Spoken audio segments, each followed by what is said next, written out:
உலகின் மிக அழகான 10 பூக்கள். Number 1 water lily. வங்கதேசம், இந்தியா, இலங்கை, யுனான், தைவான் போன்ற நாடுகளில் காணப்படுகிறது. Number 2 bleeding heart. இது சீனா, ஜப்பான் போன்ற நாடுகளில் காணப்படுகிறது. Number 3 cherry blossom. இது ஜப்பான், அமெரிக்கா போன்ற நாடுகளில் காணப்படுகிறது. Number 4 bird of paradise. இது தென்னாப்பிரிக்காவை பூர்வீகமாக கொண்டது. Number 6 dahlia. இது மெக்சிகோ, கொலம்பியா போன்ற நாடுகளில் காணப்படுகிறது. Number 7 orchid.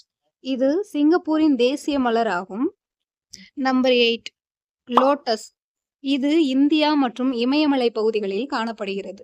Number 9 tulip. இது சீனாவின் கிழக்கு மற்றும் வடமேற்கு வரையிலான பகுதிகளில் காணப்படுகிறது. Number 9 gazania. இந்த பூவானது தென்னாப்பிரிக்கா, ஆஸ்திரேலியா, நியூசிலாந்து போன்ற நாடுகளில் காணப்படுகிறது. நம்பர் 10 ரோஜா. ரோஜாவானது ஐரோப்பா, வட அமெரிக்கா, ஆப்பிரிக்காவை சேர்ந்தவைகள்.